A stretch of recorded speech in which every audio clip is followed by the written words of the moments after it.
Class start करते हैं। फिर पिछले क्लास में हमने साइंस का पढ़ा हुआ था, है ना। कहाँ तक का पढ़ा हुआ था? मैच द कॉलम तक का किया था हमने, है ना। अब उसके बाद उसके आगे जो चौथे नंबर का है, फोर्थ नंबर का क्वेश्चन क्या है हमारा? ट्रू और फॉल्स। तो देखते हैं ट्रू और फॉल्स में क्वेश्चन को पढ़ेंगे, फिर हम उसको बताएंगे कि वो ट्रू है कि फॉल्स है ना, वो स्टेटमेंट को हम पढ़ के। तो देखो पहला क्वेश्चन क्या लिखा है, द मशरूम इज पैरासाइट। ठीक है। अब आपको क्या मशरूम का मतलब पता है और पैरासाइट का मतलब पता है क्या? अगर इन दोनों का मतलब पता है तो आप यहाँ पे बता पाओगे ये ट्रू है कि फॉल्स है ना। तो इसलिए मैं आपको पूछ रही हूँ कि आपको मशरूम का मतलब पता है। अच्छा देखे हो ना, मतलब जान रहे हो ना। चलो खाए नहीं हो कोई बात नहीं, लेकिन जान तो रहे हो ना ये कैसा रहता है। बहुत टेस्टी लगता है इसका सब्जी। मतलब मशरूम जो है वो महंगा मिलता है। ये जो मशरूम लिखा है ना वो अलग है, वो गोल गोल रहता है। और जो गांव में मिलता है ना, जो मैं मशरूम बोल रही हूँ, वो ऐसे दिखाई देता है, अच्छा वाला।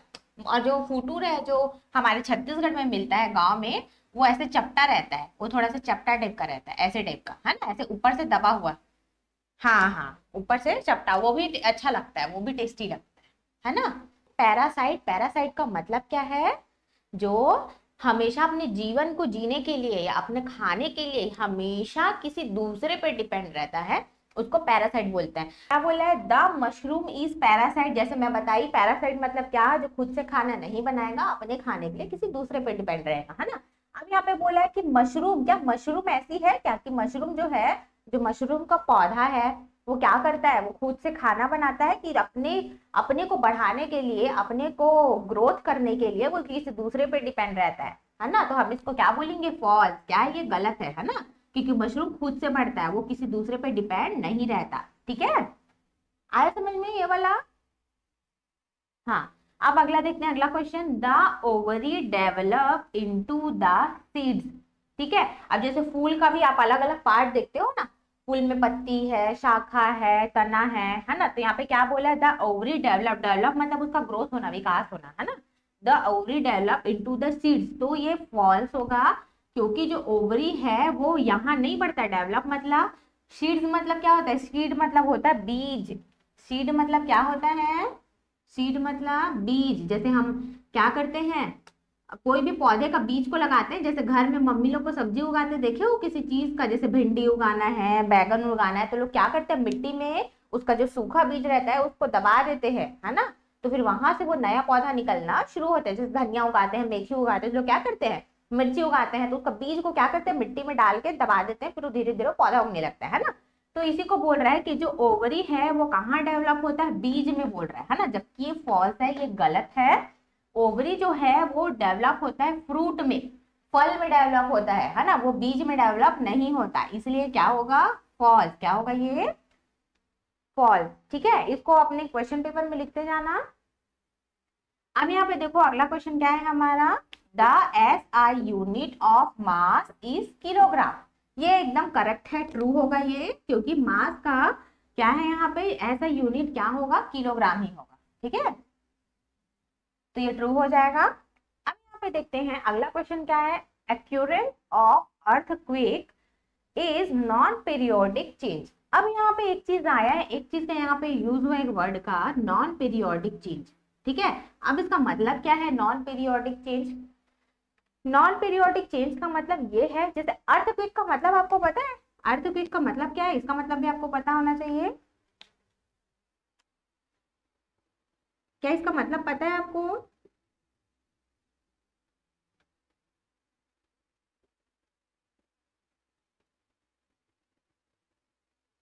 अर्थक्वेक मतलब होता है भूकंप आना। देखियो कितने सारे न्यूज में हम लोग सुनते हैं, भूकंप आता है, घर वर टूट जाता है, हम लोग अपनी जगह से अपने आप इधर उधर हिलने लगते हैं, गाड़ी वाड़ी पलट जाता है ना, मतलब पूरा तहस नहस हो जाता है ना। उसी को ही क्या बोलते हैं? भूकंप आ गया, भूकंप आ गया बोलते हैं ना, धरती हिलने लगता है पूरा, है ना। तो अर्थक्वेक, अर्थक्वेक मतलब क्या होता है? भूकंप आना। आप तो भूकंप का मतलब समझ गए हो। भूकंप मतलब क्या होता है? भू का कंपन, और भू मतलब होता है धरती, कंपन मतलब वाइब्रेट। देखो मोबाइल को वाइब्रेट होते कैसे, ऐसे ऐसे ऐसे वाइब्रेट होता है, झनकता है एकदम, है ना। जैसे घर के आसपास कहीं डीजे चलता है, जब जैसे गणेश जी विसर्जन हो रहा है या दुर्गा जी विसर्जन होता है, तो डीजे चलता है तो कैसे घर वाइब्रेट होता है ना, पूरा घर ऐसे झनकने लगता है ना पूरा, है ना।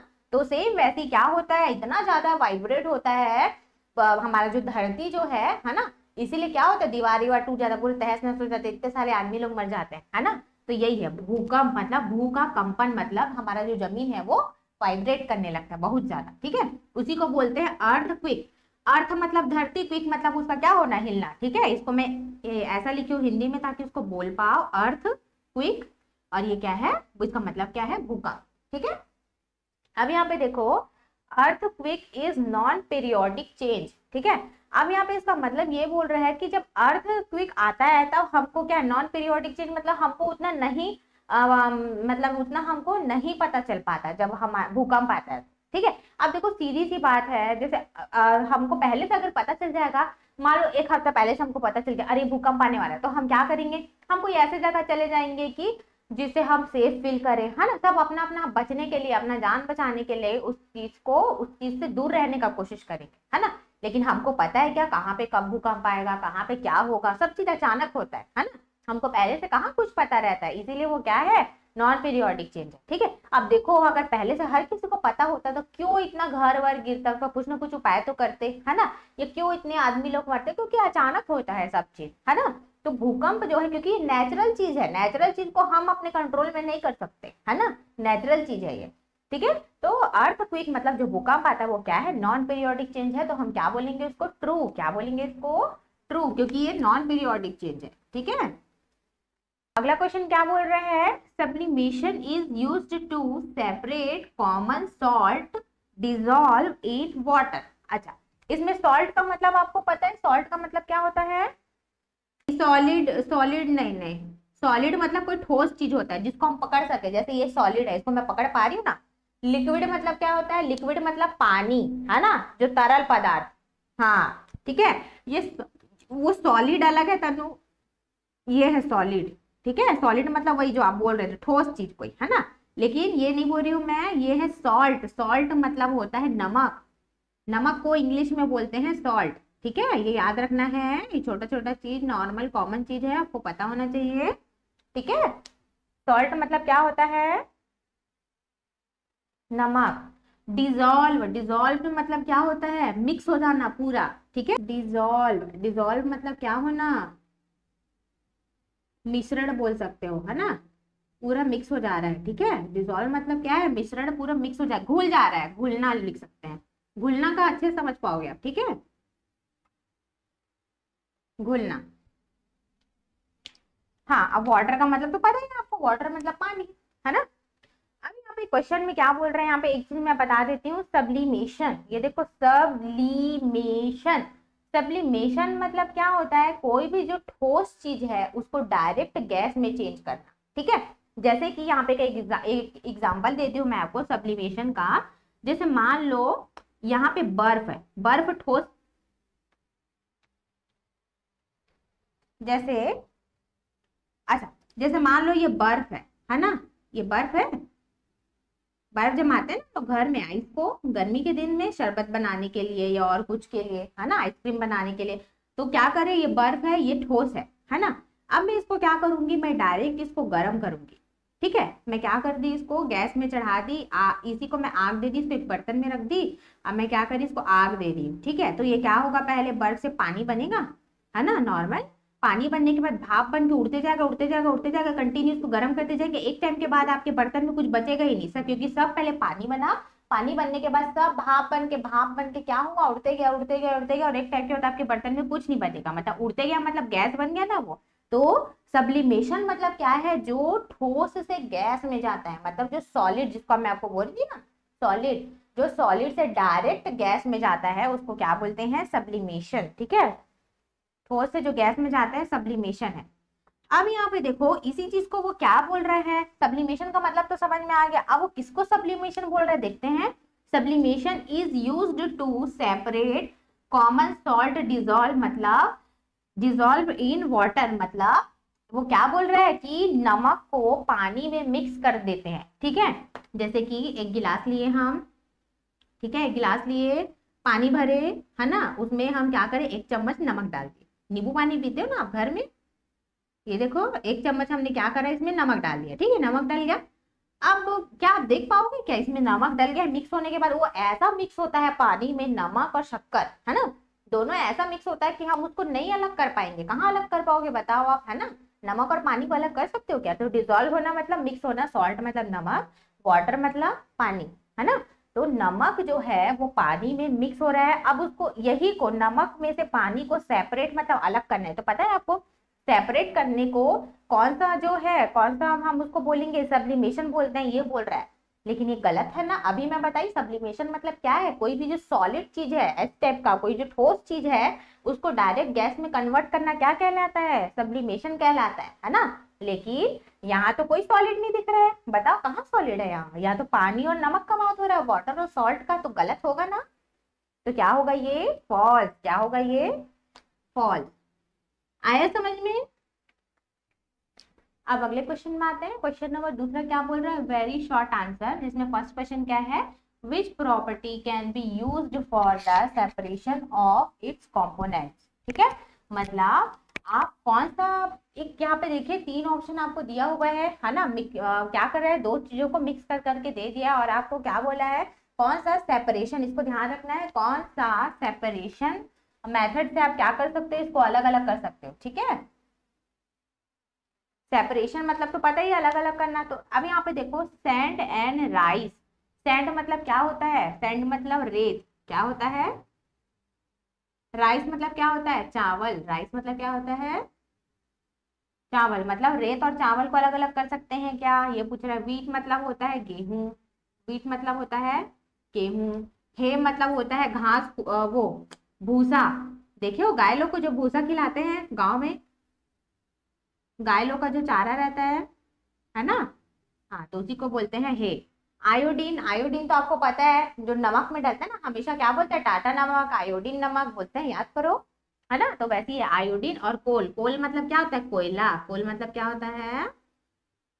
कोयला। ठीक है, और आयोडीन को तो बता दिया आपको, उसको लिखने का जरूरत नहीं है। अब आपको बताना है ये तीनों ऑप्शन में से कि कौन सा होगा जिसको हम क्या कर सकते हैं, इजिली अलग कर सकते हैं। ठीक है, अब आपको सबको पता है कि सब कैसा दिखता है। आपको पता है रेत और चावल को जब मिक्स करेंगे तो क्या उसको सेपरेट कर सकते हैं क्या? बताओ, आप बताओ अपने कॉमन सेंस से, क्या सेपरेट कर सकते हैं उसको कि नहीं कर सकते? पाओगे। रेत और चावल दोनों, क्योंकि दोनों बहुत बारीक चीज है ना, दोनों को नहीं कर पाओगे आप अलग।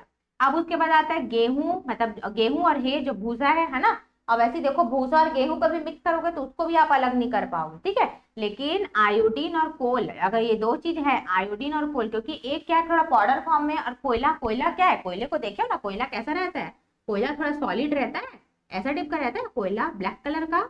ये देखो इस टाइप का रहता है ऐसा। तो आप क्या कर सकते हो, अलग से उसको उठा के आप अलग कर पाओगे ना, मतलब इसको अलग करना सबसे ज्यादा आसान है ना, आयोडीन एंड कोल को। कोल मतलब कोयला। ठीक है, तो आपका आंसर होगा सी। एग्जाम में किसको टिक करके आए थे आप?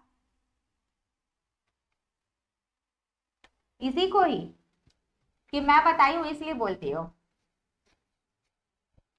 हाँ, ठीक है, चलो यही आंसर सही है ना। अब देखते हैं मैडम क्या बोल रही है ना। मेरे हिसाब से तो यही वाला सही है। ठीक है, तो सी वाला इसका क्या होगा, सही आंसर होगा।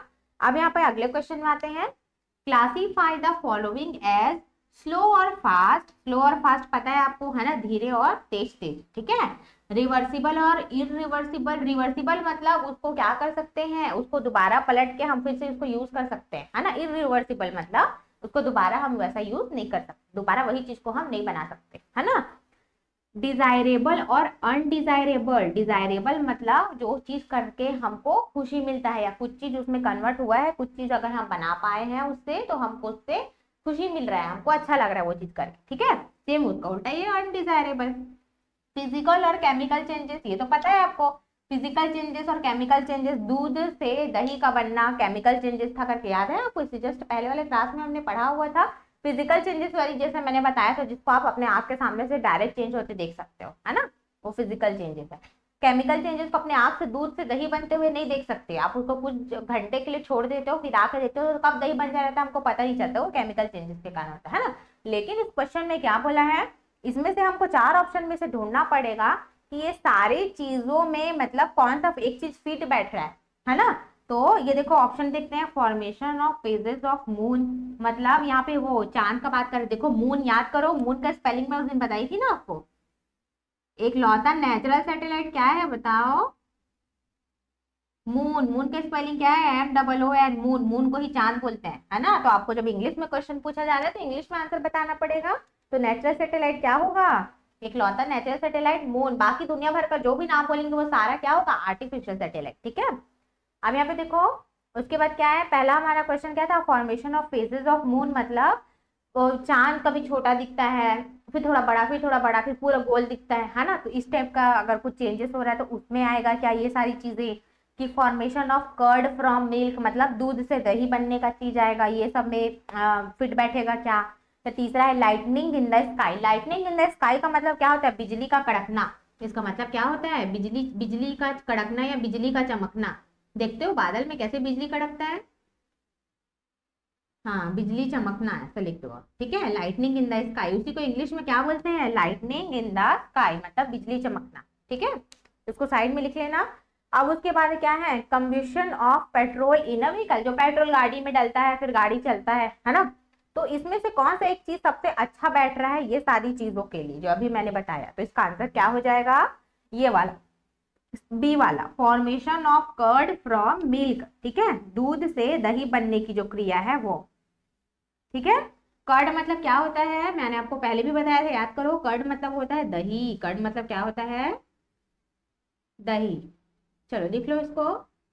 हो गया तो बताओ, फिर मिटाती हूँ, आगे बढ़ते हैं। देखो हम उसको कैसे जानेंगे।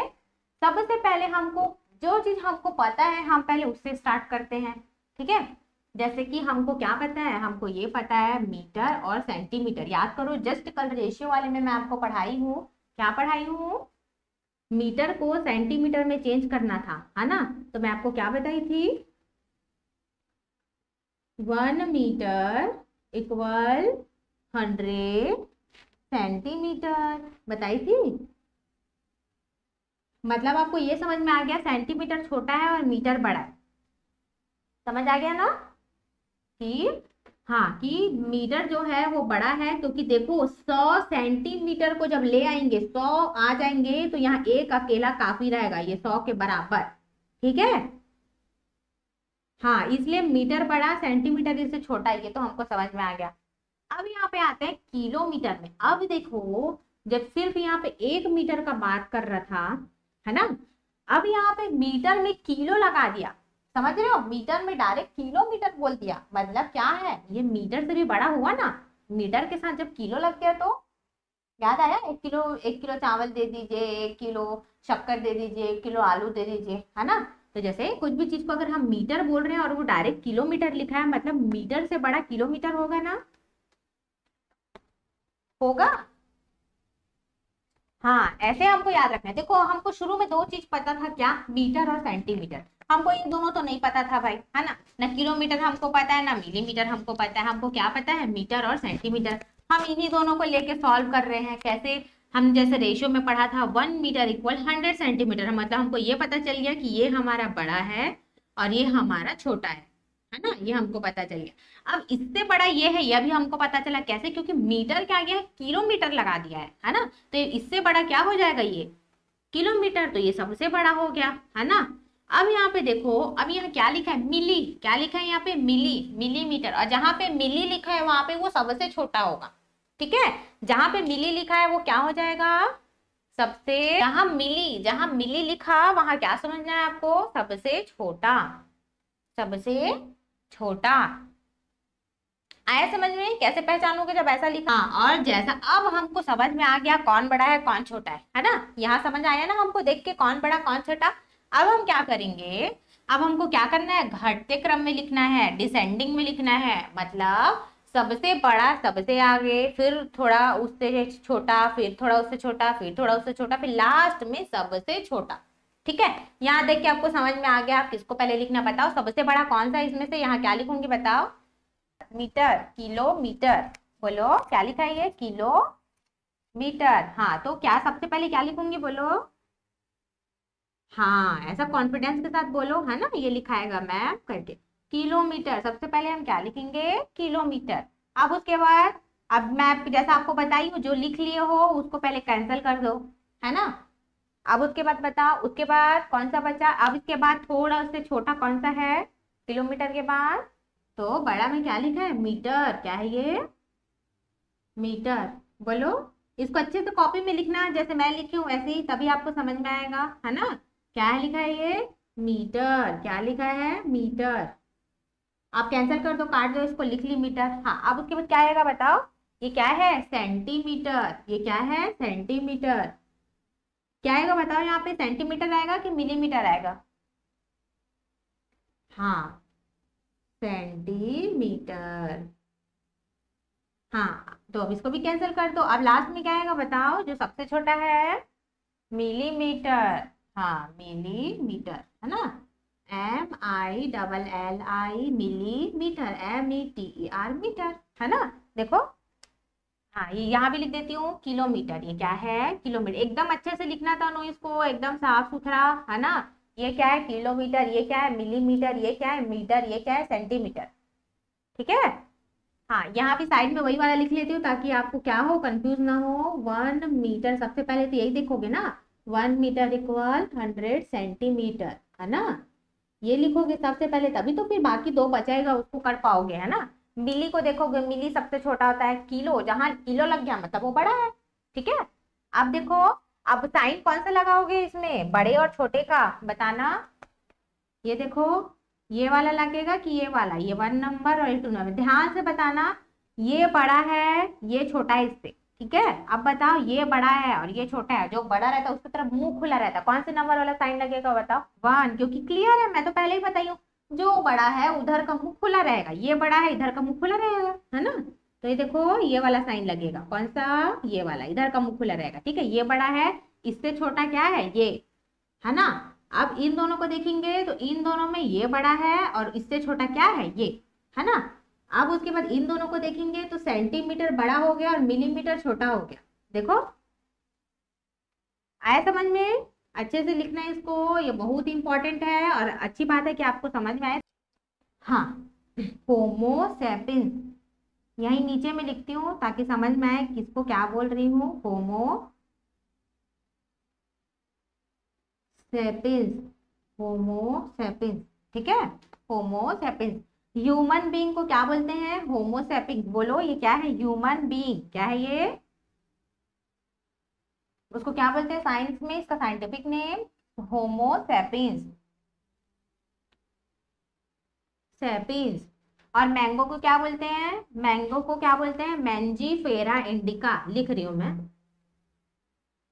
मैंजी, मैंजी फेरा। बोलो, ये देखो हिंदी में लिखी, उसको देख के बोलो, Mangifera indica, indica.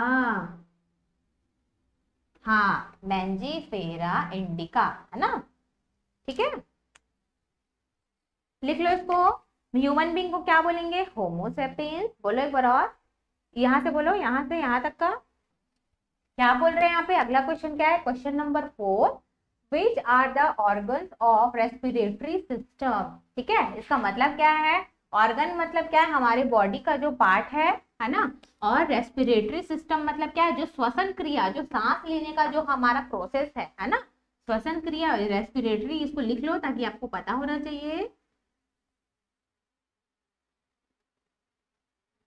Respiratory, respiratory मतलब सांस लेने की क्रिया, है ना। सांस लेने की क्रिया, जो हम सांस लेते और छोड़ते हैं ना। हाँ, ये वही है, सांस लेने की क्रिया, उसको बोलते हैं रेस्पिरेटरी सिस्टम। ठीक है। अब यहाँ पे बोल रहा है कि बॉडी का कौन सा पार्ट उसमें यूज होता है, कौन सा पार्ट काम आता है ना। उस जब हम सांस लेते और छोड़ते हैं तो नाक से सांस लेते हैं ऐसे करके, उसके बाद सांस छोड़ते हैं, है ना। और हमारे जब सांस लेते हैं तो हमारे फेफड़े तक जाता है। याद करो वो ड्राइंग को, वो ड्राइंग को याद करो, ऐसा फेस बना के, ऐसे पाइप गया था यहाँ से, है ना। फिर यहाँ से ऐसे रिंग रिंग था बीच में, उसके बाद फिर यहाँ से ऐसे ऐसे करके वो था, है ना। ये फेफड़ा था हमारा, लंग्स। ये फेफड़े को ही क्या बोलते हैं? फेफड़े को इंग्लिश में क्या बोलते हैं? लंग्स। क्या बोलते हैं इसको? लंग्स मतलब क्या होता है? फेफड़ा। और नोज मतलब क्या होता है? नाक। नोज मतलब क्या होता है?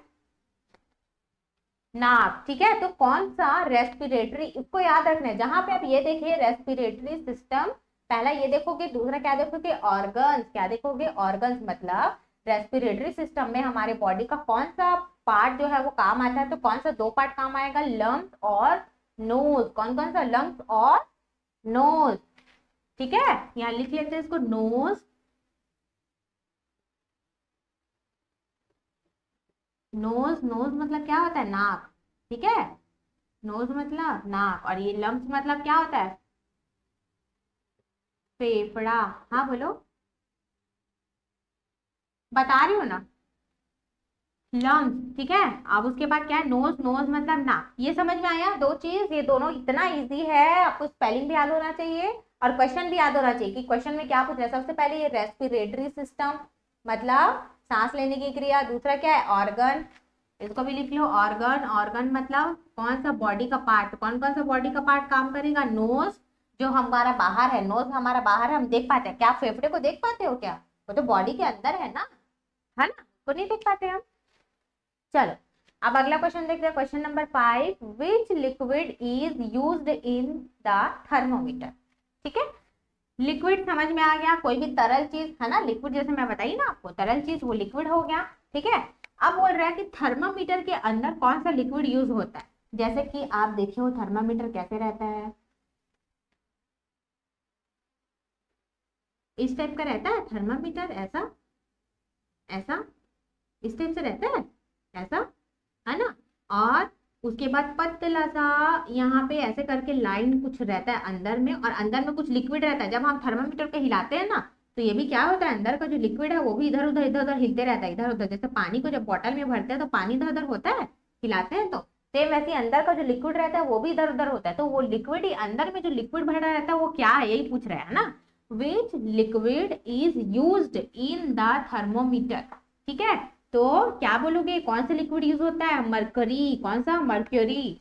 बोलो, मर्क्यूरी। मर्क्यूरी मीन्स क्या होता है, पारा, जिसको हिंदी में क्या बोलते हैं, पारा। ठीक है, मर्क्यूरी, मर्क्यूरी को क्या बोलते हैं हिंदी में, पारा।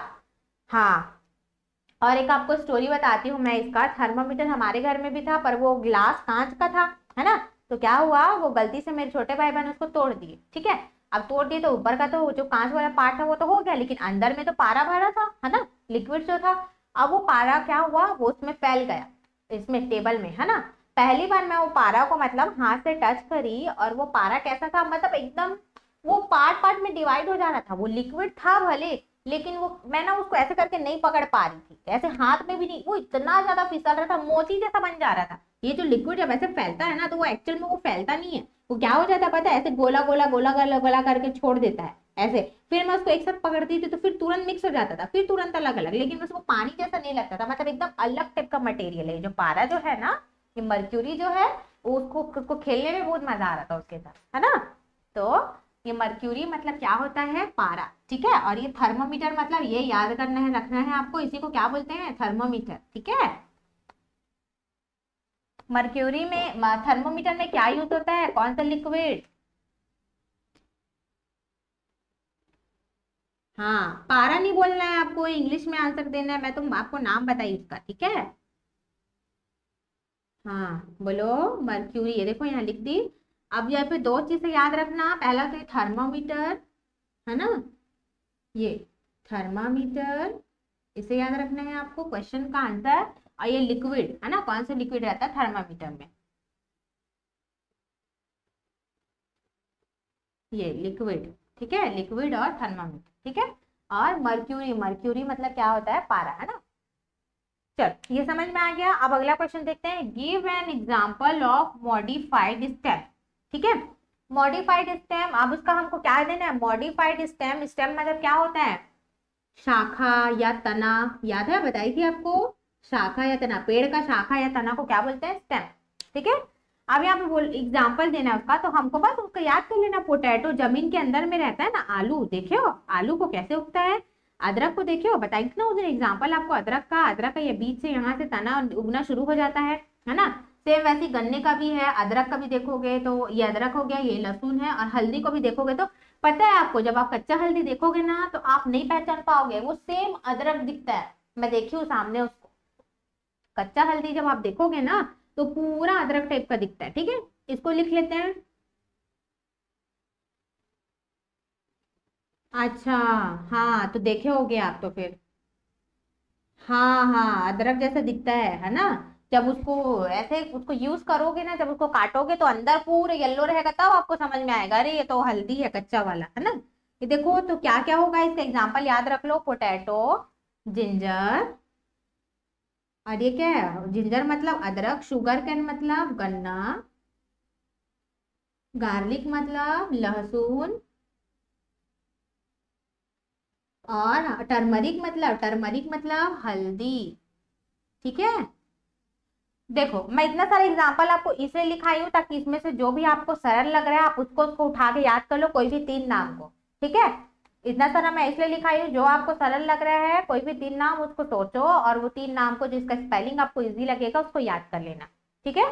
जैसे पोटैटो इजी है, और क्या, ये जिंजर है, शुगर कैन है ना, देख लेना अपने हिसाब से कौन से। ठीक है। तो ये समझ में आई ना, गिव एन एग्जांपल ऑफ। दो चीज को याद रखना है, मॉडिफाइड और स्टैम्प। यही अगर ये क्वेश्चन रहेगा ना, मॉडिफाइड, मॉडी मॉडिफाइड स्टैम्प, मॉडिफाइड स्टैम्प, है ना, दो चीज रहेगा, मॉडिफाइड स्टैम्प।